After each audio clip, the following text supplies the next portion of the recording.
Bonjour à tous, voici une nouvelle critique cinéma, cette fois-ci pour le film Tenet, et je serai accompagné de mon neveu, Étienne Billon. Bonjour.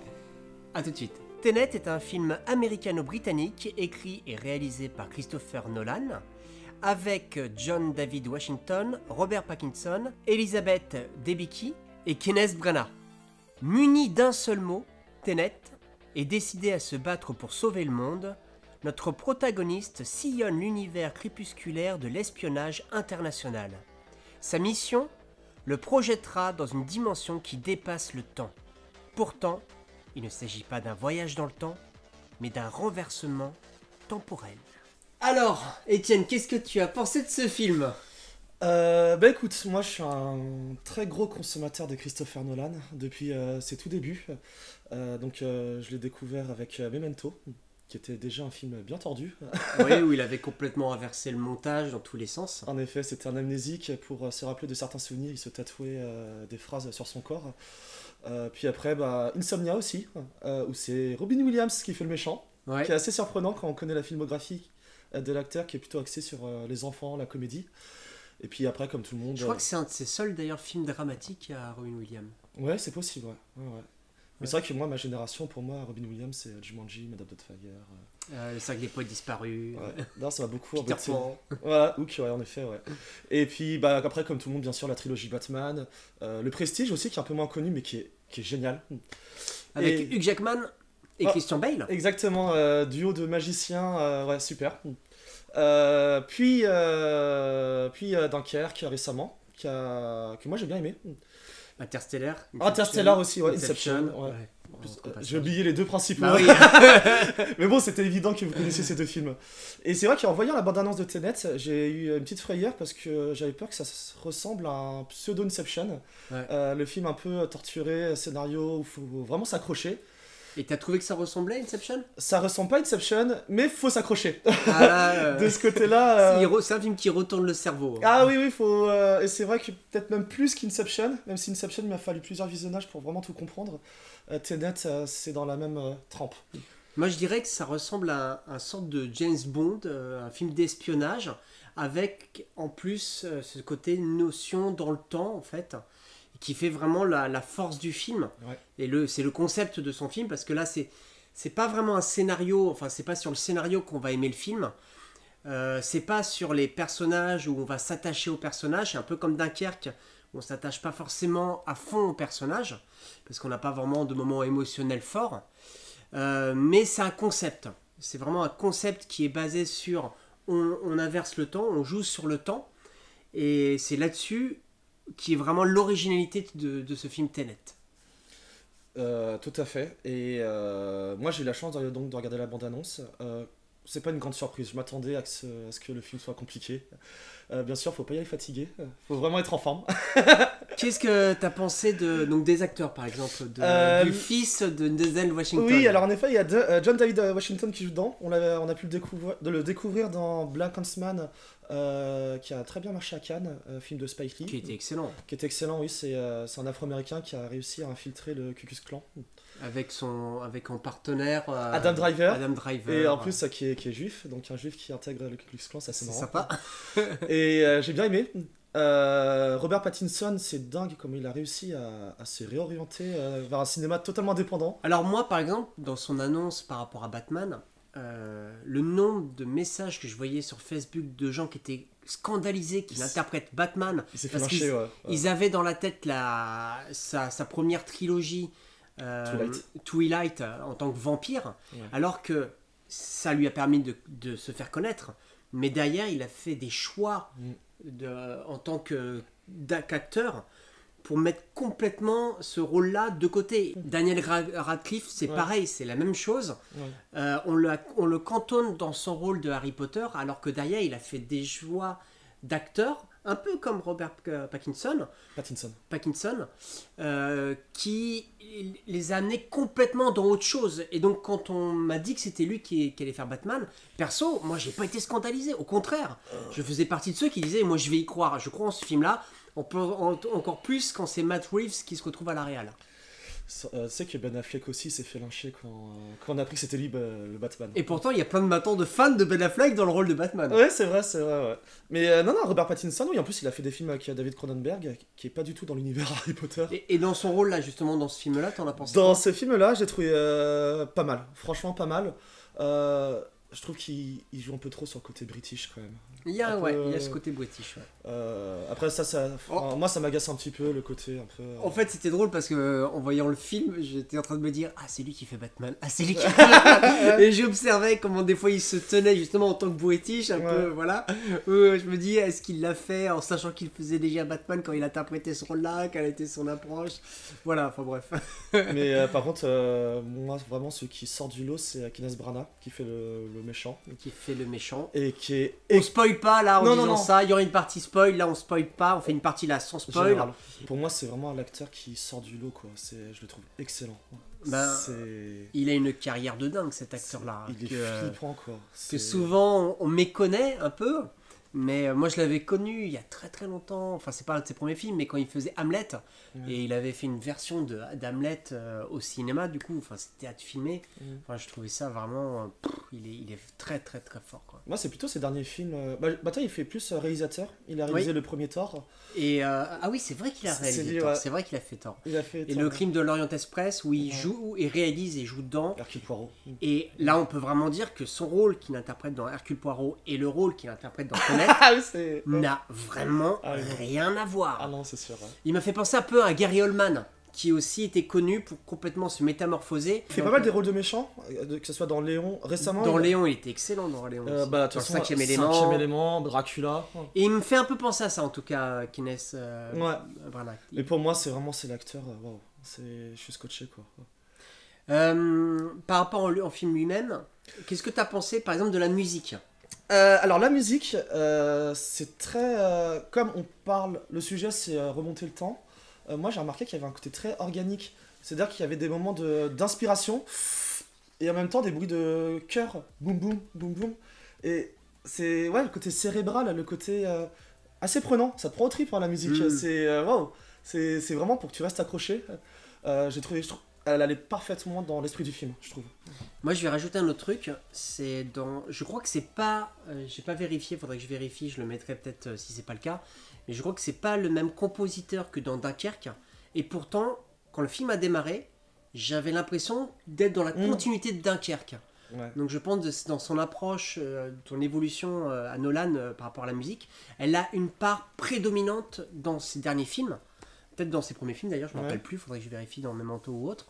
Mais dans ces derniers films, Dunkerque, la musique, elle est limite angoissante.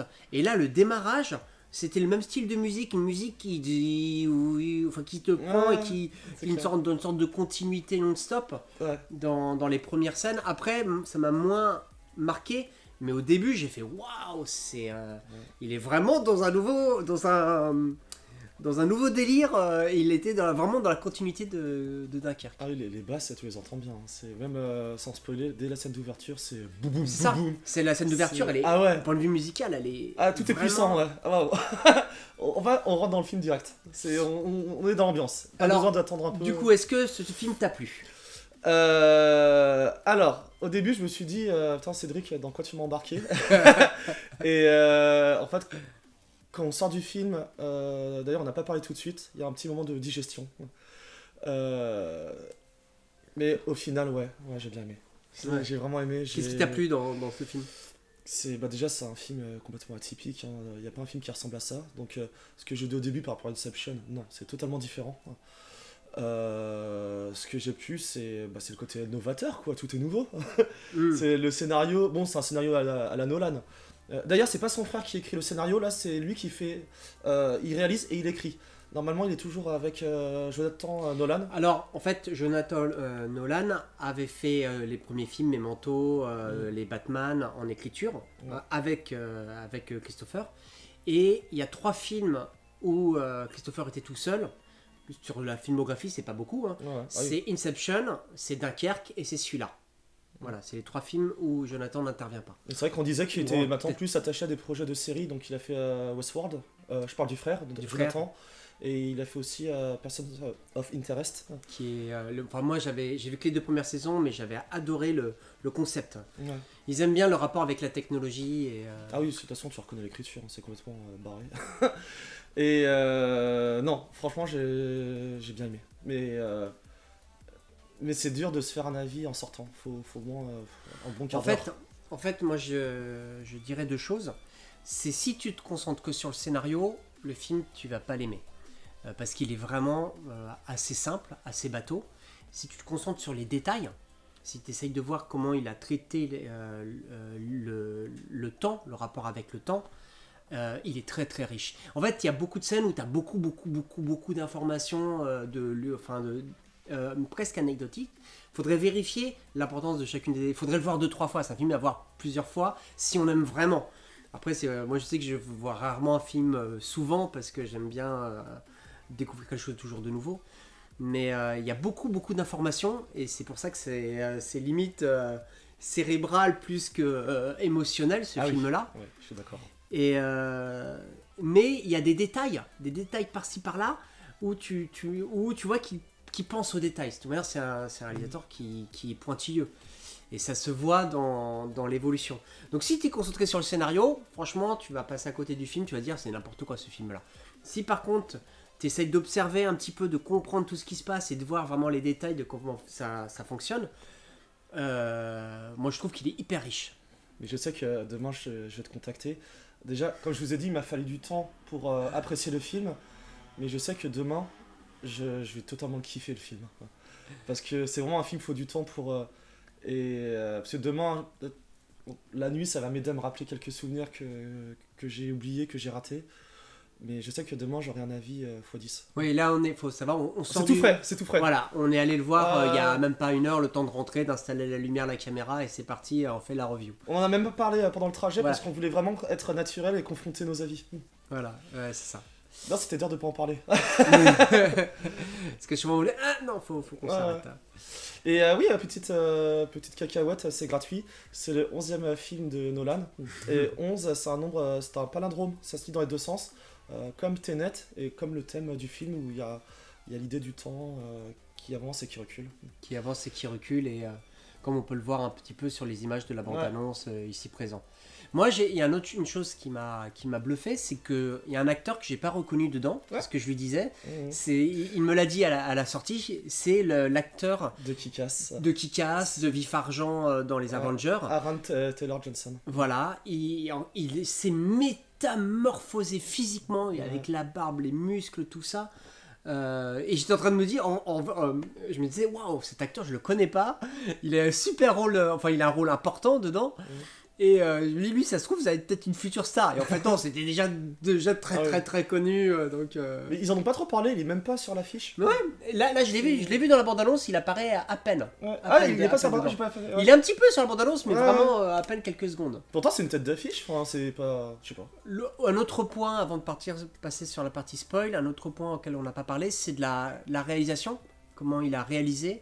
Et là encore, déjà je reconnais un peu la patte Batman. Ça m'a fait penser à Batman plus qu'à Dunkerque par exemple, dans le choix de l'étalonnage, un peu le côté un peu noir, un peu autre.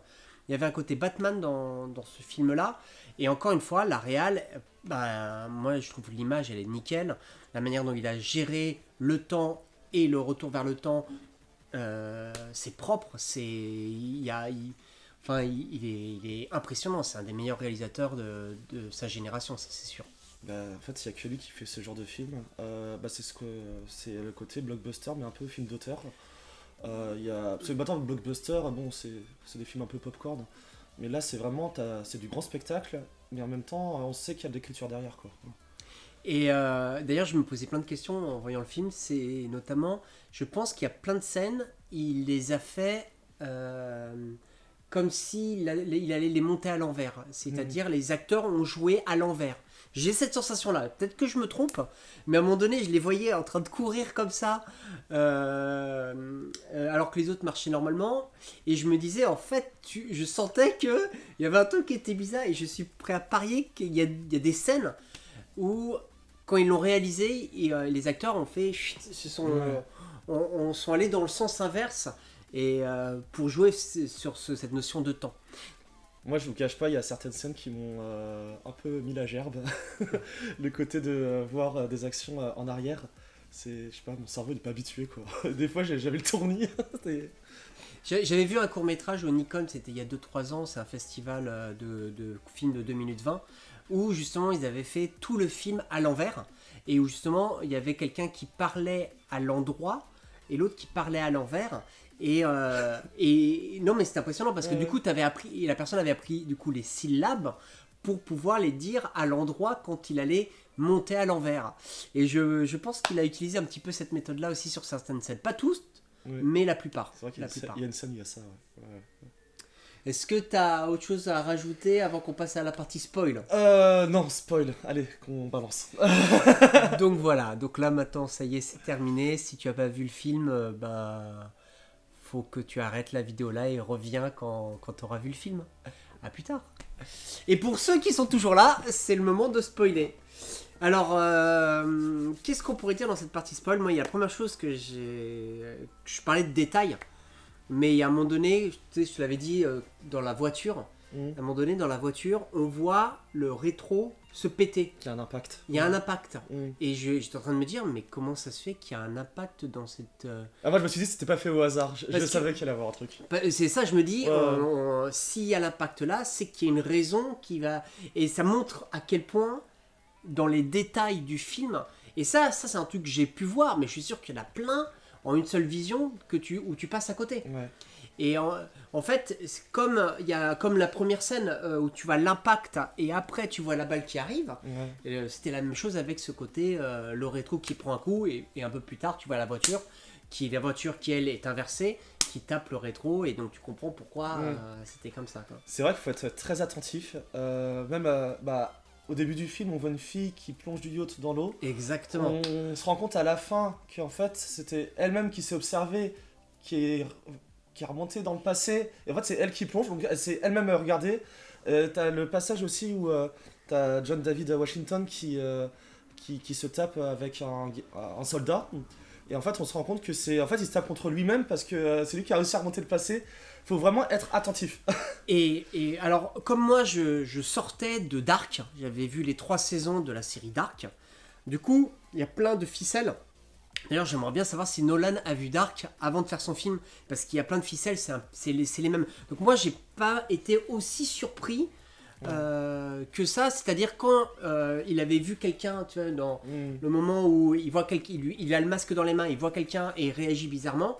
J'ai dit, ok, il l'a vu ou lui ou l'autre. Comme après, plus tard, il dit qu'il peut pas se voir lui-même, donc j'ai dit, ok, c'est l'autre qui... Ouais. Voilà. Et donc... le parcours, en fait, moi, il m'a paru très très limpide. Moi, là, une petite déception que j'ai eue dans ce film-là, c'est je pensais qu'on allait aller jusqu'à l'opéra, dans le moment de rentrer dans le passé. Ouais. Et, la scène d'ouverture. La scène d'ouverture, parce que scène d'ouverture, t'as une balle dans le temps. Et je me disais, ça se trouve, ils vont faire Tenet, c'est-à-dire le début rejoint la fin, et ils allaient faire une boucle à l'envers. Et pour le coup, ça n'a pas été le cas. Et pour moi, c'est une petite déception, d'un point de vue scénaristique, du concept. De ne pas aller au bout de ce concept-là. Ouais. Mais c'est vrai qu'en fait, c'est comme si ils ont essayé de boucler toutes les boucles. C'est vrai que l'opéra, non, elle est restée... Elle a pas... Et pareil, Michael Caine... Ouais. Ah, on le voit 5 minutes. On le voit 5 minutes. Dommage. Et je pensais que on allait peut-être découvrir quelque chose par rapport à lui... en fait, parce qu'en fait, à la fin, on comprend que c'est lui-même, donc John David Washington, qui a engagé son équipe. Et donc, je pensais qu'on allait voir un lien avec Michael Caine vers la fin, ou qu'on allait le voir adulte ou quelque chose comme ça. Et là aussi, dans la boucle, J'aime bien, tu sais, quand tout est réglé. Et là, je trouve qu'il y a cette partie-là, elle est un petit peu obscure. C'est comme si c'est à partir du tiers du film, ou un quart du film, que là, tout est réglé. Mais la première partie... Bah, en fait, il est juste là pour lâcher une info. Voilà, Et en fait, la balle dans le temps. C'est son pote, hein, parce que Michael Caine, il est pratiquement dans tous les films de Christopher Nolan. Donc voilà, c'est une petite apparition. C'est comme dans Dunkerque, il y est pas, mais il fait la voix d'une radio. Ah oui, il fait une apparition vocale. Ah d'accord, ouais. Mais non, mais après... Mais j'ai eu mon petit moment, on fait oh il est là. Ouais. Voilà, ça fait toujours plaisir. Bah tu reconnais, bah, même Kenneth Branagh, il était dans Dunkerque. En fait, il reprend les mêmes acteurs. Oui, c'est vrai. Je suis sûr que Pattinson, il va revenir dans son prochain film. Ouais, peut-être que là il fait une nouvelle génération là. Ouais. Comme il avait fait la régénération avec Leonardo, avec Tom Hardy qui était dans plusieurs de ses films. Tom Hardy. J'adore cet acteur. Celui qui fait l'épouvantail. Ah, Cillian Murphy. Cillian Murphy qui était aussi dans plein de ses films. Ouais. Donc là peut-être que là il y a une nouvelle génération qu'on va revoir dans les prochains Nolan. Ouais, mais non, après les scènes de combat sont impressionnantes. Il y a une scène où il y en a un qui est à l'endroit et l'autre à l'envers. Et du coup, au lieu de tomber, bah, il se relève. Et à chaque fois, je sais pas si t'as remarqué, t'as le même son. Cette inspiration, genre. Et du coup, il se relève. C'est ça. Le son est très important. Ouais. Et dans ces scènes de combat, c'est là où je me suis dit ah, celle-là, elle est tournée à l'envers. Ah, celle-là, elle est tournée à l'endroit. Ouais. Et il joue là-dessus. Il joue sur le. T'as l'impression que c'est continu, mais en fait, c'est continu, mais des fois tourné à l'envers.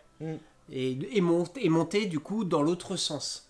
Et c'est comme si en fait à l'envers ils étaient dans un autre monde parce que t'as vu ils ont un masque pour pas respirer l'air. Bah, regarde l'affiche. Moi j'avais pas fait attention. Ah oui, celui d'en bas il a un masque aussi. Ouais. Celui d'en bas il a un masque et il a le brassard rouge qu'on voit à la fin du film. Ouais. À la fin du film. Mais c'est vrai que le passage quand il est à l'envers c'est impressionnant, notamment, enfin c'est des détails, mais on voit une flaque d'eau qui s'éclabousse mais à l'envers parce qu'il est sur le point de mettre le pied dedans. Tu sais, quand il sort, complètement. Elle est dans la bande-annonce. Elle est dans la bande-annonce. Le pigeon, au lieu d'atterrir, bah, en fait, il part en arrière. On voit un bateau qui avance en... Enfin, c'est... Puis on voit même, il a du mal à conduire sa voiture, parce qu'il n'est pas habitué à... C'est des détails, hein, mais c'est impressionnant et ça participe à l'ambiance, quoi. C'est que voilà, c'est les grandes forces du film, c'est que c'est un très super minutieux, réalisateur. Ah oui. Et visuellement, ces films voilà, sont vraiment, vraiment efficaces. Mais je suis assez content parce que Dunkerque, le film était génial, mais je trouve que ça ressemblait pas trop aux autres films qu'il faisait. Moi, je sais pas si j'avais fait une review, je crois que j'avais fait une review sur Dunkerque où j'avais dit que j'avais pas aimé. C'était le premier film de Nolan où moi, perso, au bout de 20-30 minutes, j'avais envie de sortir de la salle parce que cette musique, justement, me gênait, me perturbait et j'avais l'impression d'étouffer. C'était la volonté du réalisateur, mais moi ça me donnait pas envie. Et le côté aussi scénaristique où là pour le coup il y a rien. Là ceux qui disent il y a pas de scénario, je trouve quand même que c'est un peu dur parce que je trouve qu'il y a quand même un scénario et je trouve que d'ailleurs là d'un point de vue continuité l'histoire elle est limpide, elle est limpide malgré ses côtés. Je pensais que ça allait être plus compliqué que ça. Et ça, c'est mon côté dark qui, du coup, le côté dark, la série Dark, qui fait que je m'attendais à pire. Ouais. Parce que Dark, il y a le côté aussi où il rencontre lui vieux. D'accord. Et encore l'autre, encore plus vieux. Ouais. Et en fait, lui vieux a déjà vécu la scène en tant que jeune. D'accord. Et donc, enfin, si tu l'as pas vu, la série Dark, je vais faire une review dessus enfin, je l'ai déjà tourné la review. Elle va sortir prochainement, je pense lundi prochain d'ailleurs. Ou mercredi prochain. Okay. Bref. Est-ce que tu veux ajouter autre chose avant qu'on passe aux notes ? Non, faut juste c'est rester concentré sur les détails. Mais moi, je suis vraiment rentré dedans. Les 2h30, je les ai pas vus passer, clairement. Non, je vous le conseille. Franchement, c'est une expérience. C'est une expérience. Moi aussi, franchement, j'ai passé un super moment, mais aussi parce que j'étais concentré sur tous les détails. Donc, du coup, j'étais pas en train de subir, j'étais en train de me dire, ok, on m'a dit que c'était compliqué, on m'a dit qu'il fallait que je branche mon cerveau. Ok, je branche mon cerveau, je suis prêt, je suis chaud là.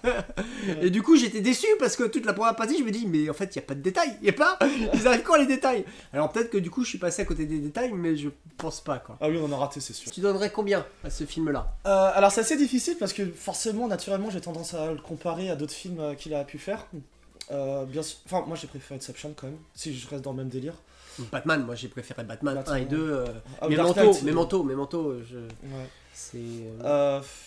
Ouais, je mettrais 7. 7. 7. Ouais.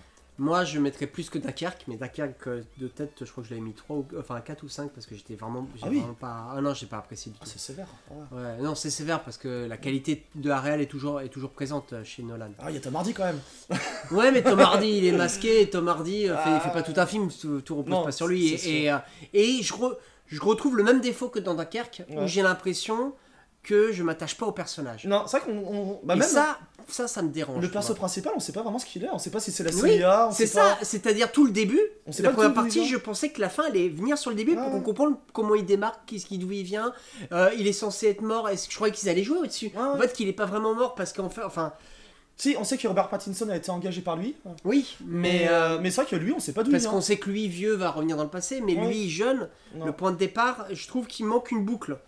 Donc, ce point négatif-là, le côté que je m'attache pas au personnage, le côté, pour moi, trop cérébral et pas assez... Voilà, le côté peut-être aussi, le scénario un peu simple, fait que je peux pas lui donner une note tout de suite.